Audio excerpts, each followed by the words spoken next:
Hola, bienvenidos al curso de Evaluación de Impacto Aplicada.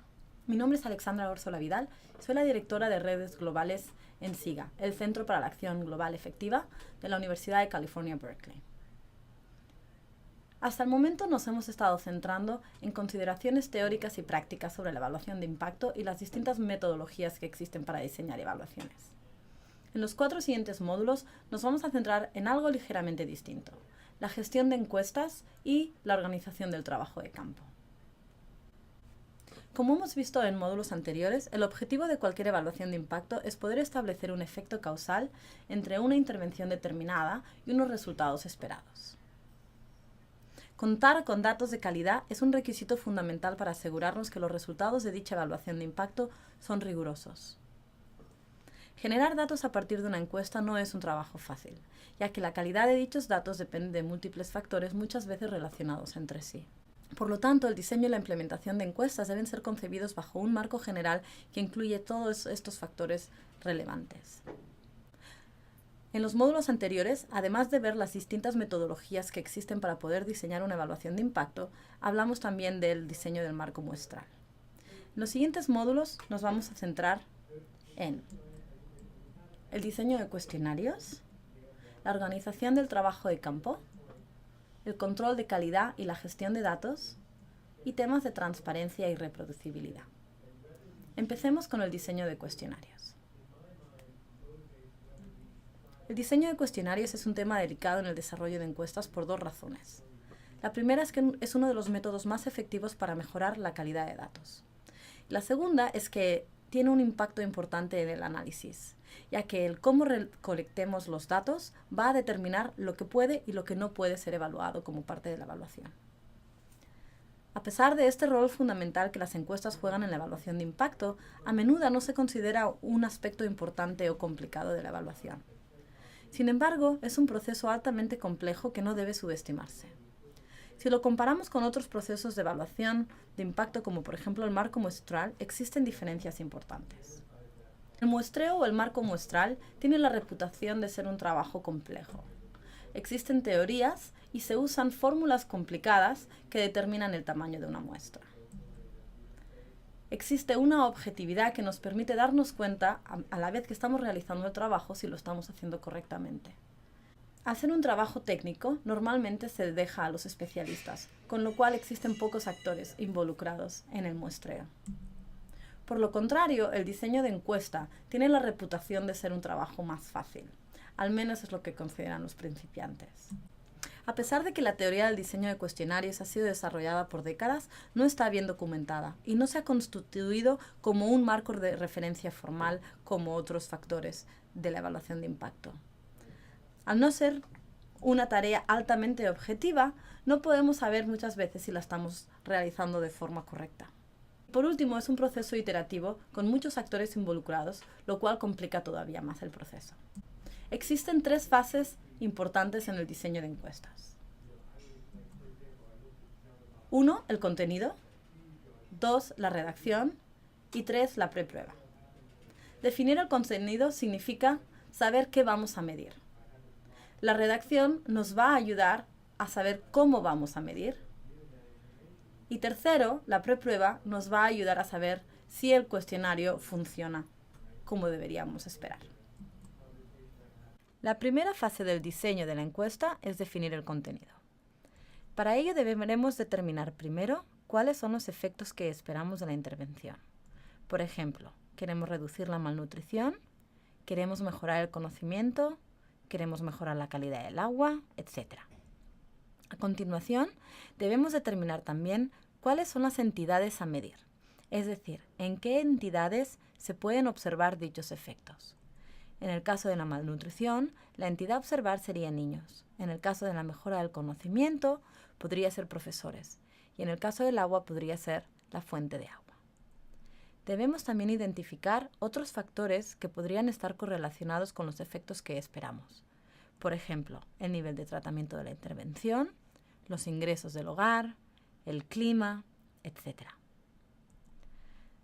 A continuación identificaremos cuáles son los indicadores específicos que utilizaremos para medir los efectos de la intervención y otros factores que podrían estar correlacionados con dichos efectos. En el caso de la malnutrición, podría ser la altura del niño. En el caso del conocimiento, podría ser el puntaje en pruebas estandarizadas, y en el caso de otros factores a considerar, podría ser la región o la estación del año. Por último, hay que considerar otros factores impuestos por la mecánica de la encuesta. Por ejemplo, incluir identificadores para el hogar, para el encuestado o el encuestador, así como las condiciones de la encuesta. Definir el contenido va a ser un proceso que incluirá extensas discusiones con los equipos de implementación del proyecto, los equipos de evaluación de impacto, así como los expertos de encuestas. El proceso deberá también incluir una revisión de la literatura previa, que considere otras encuestas que se han llevado a cabo en el pasado para proyectos o mediciones similares, así como estudios cualitativos. El proceso debe tener también un líder que esté claramente a cargo. Y el contenido final va a ser un listado de preguntas o cuestionario. La segunda fase es la redacción. La redacción tiene 4 subfases: el estilo, la organización, el formato y otras consideraciones.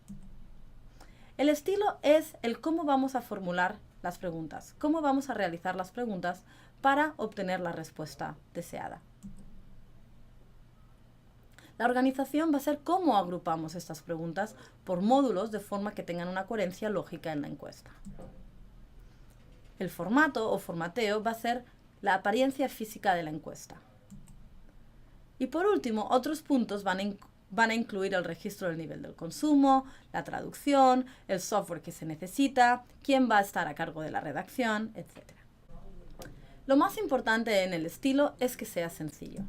Debemos evitar a toda costa el lenguaje académico e incomprensible para el encuestado. Debemos ser conscientes de cuál es el nivel educativo y el nivel económico de los encuestados para asegurarnos que el lenguaje que estamos usando es comprensible para ellos. Por ejemplo, una manera de formular una pregunta de forma compleja sería: ¿cuál es la fuente de energía utilizada más frecuentemente por los miembros del hogar para la preparación de comidas? Sería muchísimo más fácil preguntar: ¿qué tipo de combustible utiliza para cocinar? El estilo tiene que tener en cuenta el contexto cultural de la población que estamos encuestando. Lo que puede ser válido y fiable en un contexto cultural puede no serlo en otro que sea distinto. Ciertas palabras, por ejemplo, tienen distintos significados según la región o según la comunidad en la que estemos trabajando. Por ejemplo, si preguntamos: ¿usted posee un carro?, se puede interpretar de varias maneras. Por ejemplo, ¿usted se refiere al individuo o se refiere al hogar? ¿Posee significa que hemos terminado de pagar ese carro? ¿Qué pasa si lo hemos comprado a crédito? ¿Se interpreta la pregunta como que poseemos un carro? ¿Y carro significa, por ejemplo, solo carro? ¿O podríamos incluir otro vehículo como, por ejemplo, una camioneta? Otro punto clave del estilo es la claridad. Debemos evitar que las preguntas sean ambiguas. Por ejemplo, si preguntamos: ¿cuándo se mudó a esta vivienda?, las respuestas pueden ser múltiples. Podríamos decir: me mudé en 1999, hace 10 años, al terminar mi educación, en el verano, cuando la compramos. Y va a ser difícil codificar las respuestas cuando las preguntamos de forma abierta y de forma ambigua. Sería mucho menos ambiguo y más claro si le preguntásemos: ¿en qué año se mudó su familia a esta vivienda? El encuestado nos va a dar una respuesta específica que vamos a poder codificar para todos los encuestados.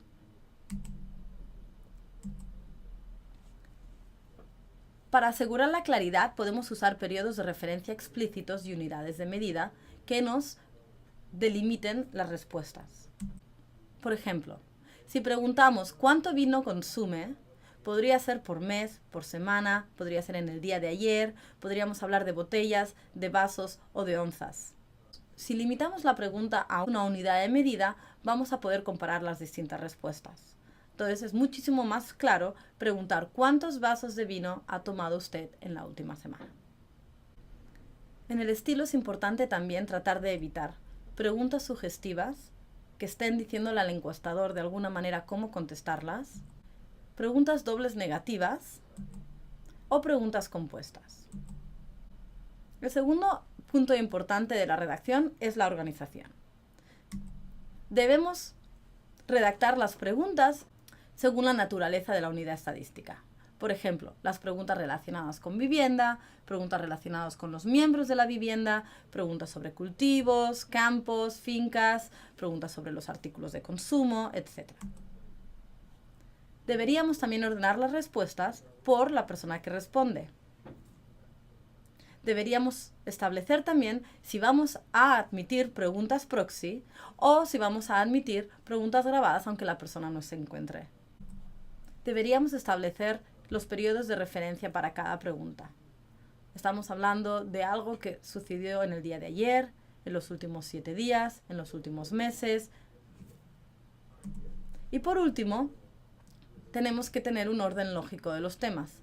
Salud, educación, trabajo, tienen que estar ordenados de forma lógica y consecutiva. El formato es el tercer punto importante de la redacción. Podemos realizar preguntas cuantitativas que nos den como respuesta un número.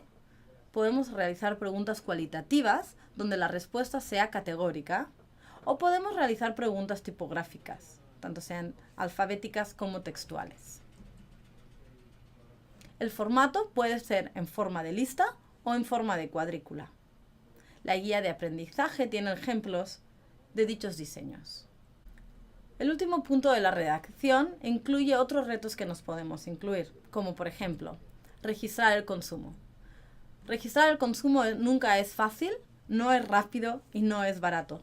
Requiere mucho tiempo y normalmente los encuestados tienen dificultad recordando exactamente lo que han consumido. Pero es necesario si se quiere correlacionar con temas de pobreza.